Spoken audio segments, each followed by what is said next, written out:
Student, आज हम व्याकरण में पाठ 6 लिंग पढ़ेंगे। लिंग जैसे कि आप जानते हैं जेंडर। यहाँ पर जो हमारे दिमाग में एक प्रश्न आया कि लिंग की पहचान कैसे होगी, लिंग किसे कहेंगे। शब्द के जिस रूप से स्त्री या पुरुष जाति का बोध होता है उसे लिंग कहते हैं। जैसे यहाँ पर दिया है फर्स्ट एग्जाम्पल, लड़की नाच रही है। तो यहाँ लड़की क्या है आपकी, स्त्रीलिंग है और क्रिया आ गई आपकी रही है। ठीक है। माता जी चाय बना रही हैं, तो ये दोनों आपके क्या हैं, वाक्य स्त्रीलिंग के हैं। नीचे देखते हैं, आयुष खेल रहा है, पिताजी चाय पी रहे हैं। आयुष पुल्लिंग है तो इसलिए क्रिया क्या रहा है आ गई है, तो पता लग गया आपको कि ये पुल्लिंग वाक्य है। और पिताजी चाय पी रहे हैं। ठीक है, तो आपने देखा स्त्रीलिंग और पुल्लिंग कैसे हमें बोध हुआ कि ये वाक्य स्त्रीलिंग का है और ये वाक्य पुल्लिंग का है। ठीक है। लिंग के दो भेद होते हैं। हिंदी में लिंग के दो भेद होते हैं, पुल्लिंग और स्त्रीलिंग। पुल्लिंग किसे कहते हैं, पुरुष जाति का बोध कराने वाले शब्दों को पुल्लिंग कहते हैं। जैसे एग्जाम्पल दिए हैं, लड़का, बेटा, अध्यापक, घोड़ा, पर्वत, नहर, शिक्षक, समुद्र, मनुष्य। ये सब किसके शब्द हैं, पुल्लिंग के शब्द हैं, क्योंकि ये पुरुष जाति का बोध करा गया है। दूसरा है स्त्रीलिंग, यानी जिन शब्दों से स्त्री जाति का बोध हो वो स्त्रीलिंग कहलाते हैं। जैसे लड़की, बेटी, अध्यापिका, घोड़ी, बिल्ली, पहाड़ी, नदी, औरत, गाड़ी, किताब। तो इन शब्दों से हमें बोध हो रहा है कि ये शब्द कौन से लिंग के हैं, स्त्रीलिंग के। ठीक है।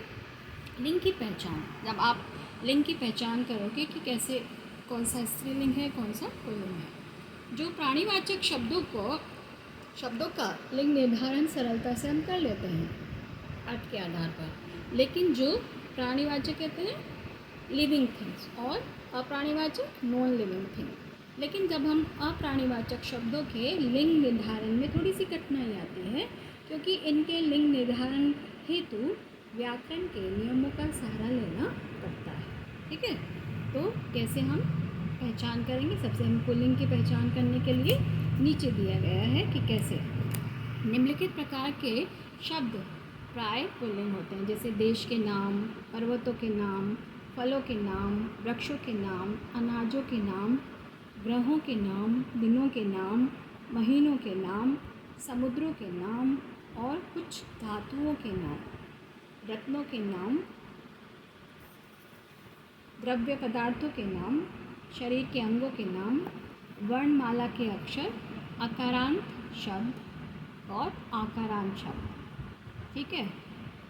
लेकिन जिन शब्दों के अंत में त्रा होता है वो भी क्या होते हैं, पुल्लिंग शब्द होते हैं। अक, त्वा, पन, आओ से अंत होने वाले शब्द, जैसे जिन शब्द जैसे हैं लेखक, महत्व, बचपन, ये क्या हैं आपके, इसमें अक प्रत्यय, ये प्रत्यय लग गए हैं तो वो शब्द क्या कहलाएंगे आपके पुल्लिंग के। जिन शब्दों के अंत में खाना, बान, वाला, दान जुड़ा हो वो भी आपके पुल्लिंग शब्द कहलाते हैं। धर्मों के नाम ये भी पुल्लिंग के अंतर्गत आते हैं। वेदों के नाम ये भी पुल्लिंग के अंतर्गत आते हैं। तो इनसे बनने वाले जो शब्द हैं वो आपको लर्न करने होंगे। ठीक है, ये यहाँ पर आपकी बुक में दिए हैं। और जो हमेशा रहने वाले पुल्लिंग शब्द हैं, यानी उनमें कोई परिवर्तन नहीं होता, वो यहाँ पर दिए हैं। जैसे मच्छर, गैंडा, कौवा, उल्लू, कछुआ, खटमल, तोता, भेड़िया, खरगोश, गीदड़, बाज, पक्षी, मगरमच्छ, बिच्छू, ये क्या है, हमेशा पुल्लिंग में आते हैं। ठीक है, तो पुल्लिंग आपने समझ लिया कौन से शब्द पुल्लिंग के होते हैं और कौन से हमेशा पुल्लिंग के अंतर्गत आते हैं। अब हम स्त्रीलिंग की पहचान करने के लिए देखते हैं जो शब्द प्राय स्त्रीलिंग के होते हैं। कौन से, नदियों के नाम जैसे गंगा, यमुना, भाषाओं के नाम हिंदी, संस्कृत, तिथियों के नाम प्रथमा, पंचमी, अमावस्या, बोलियों के नाम राजस्थानी, भोजपुरी, शरीर के अंगों के नाम नाक, आँख, जीभ, कुछ फलों के नाम, जैसे कि पीछे भी अभी दिया था शरीर के अंगों के नाम जो थे,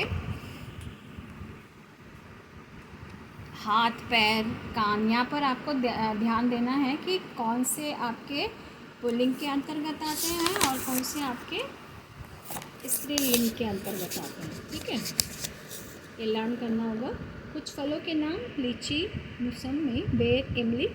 कुछ अनाजों के नाम, अनाज आपके उसमें भी थे, पुल्लिंग में भी और यहाँ पर भी। ये देख लेना ये कि कौन कौन से, जैसे अरहर, मूंग, ज्वार, सरसों, ये आपके स्त्रीलिंग के अंतर्गत आते हैं। झीलों के नाम, दल, चिल्का।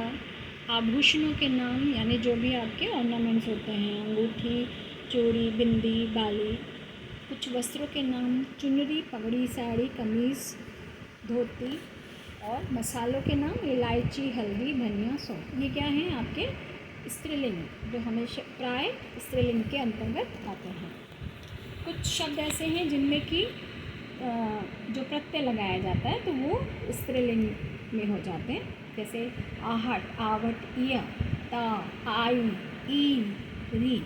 तो जिन शब्दों के अंत में ये प्रत्यय लग जाते हैं तो वो स्त्रीलिंग के अंतर्गत है, जैसे आहट, घबराहट, आवट, सजावट, इया, चुहिया, ता, चिंता, आई, अच्छाई, ई, रोटी।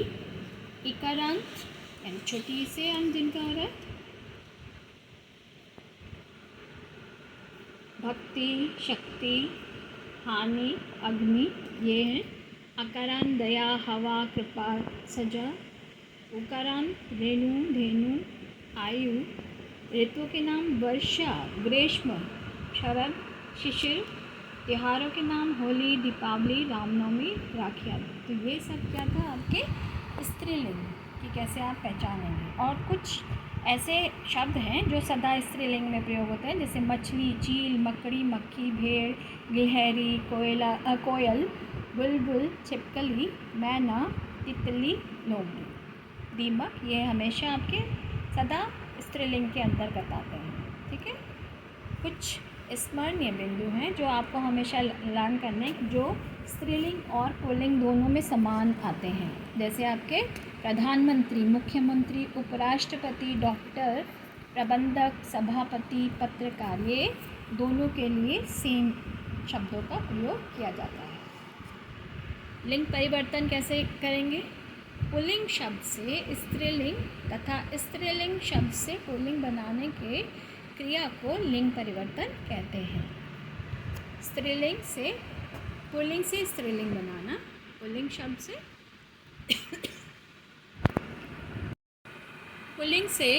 पुल्लिंग शब्दों से स्त्रीलिंग शब्द बनाने के लिए कुछ प्रमुख नियम दिए गए हैं, जैसे अ से आ में बदल देते हैं तो आपका स्त्रीलिंग बन जाए। जैसे छात्र है, छात्र में आ लगा दिया तो क्या हो गया? छात्रा। प्रिय, प्रिया। ठीक है, तो ऐसे दूसरे और भी शब्द हैं, आप लर्न करोगे उन्हें। ऐसे अ को ई में बदलकर स्त्रीलिंग हो जाता है, जैसे देव, देवी, पुत्र, पुत्री। ठीक है, थर्ड नियम है आ को ई में बदलकर, जैसे घोड़ा, घोड़ी, नाना, नानी। ठीक है, फोर्थ नियम है आ या आ को ईया करके, जैसे बंदर, बंदरिया, बूढ़ा, बुढ़िया। ठीक है,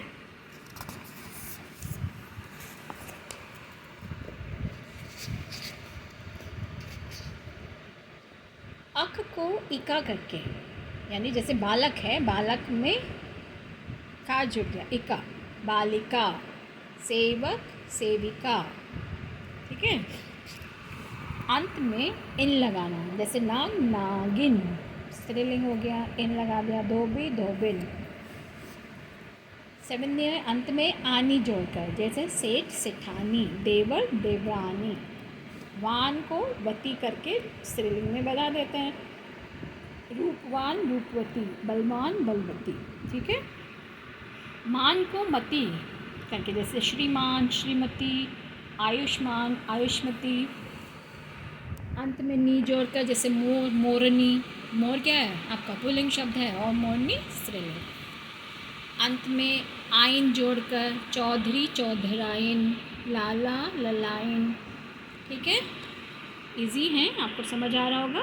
ता को त्री करना, जैसे नेता नेत्री, दाता दात्री। ई को इनी में बदलकर कैसे हो जाता है, जैसे स्वामी स्वामिनी, दंडी दंडनी। ठीक है, तो ये आपके नियम थे। कुछ शब्दों को पूरा बदलकर, जैसे कौन से, बैल का गाय, ससुर का सास, फूफा का बुआ। तो ये आपको सब लर्न करने पड़ेंगे कि जिनमें परिवर्तन है, जिनमें जैसे अंत में शब्द जुड़ जाते हैं वो स्त्रीलिंग में आते हैं। ठीक है, तो इस तरह से आपको ये लर्न करना पड़ेगा।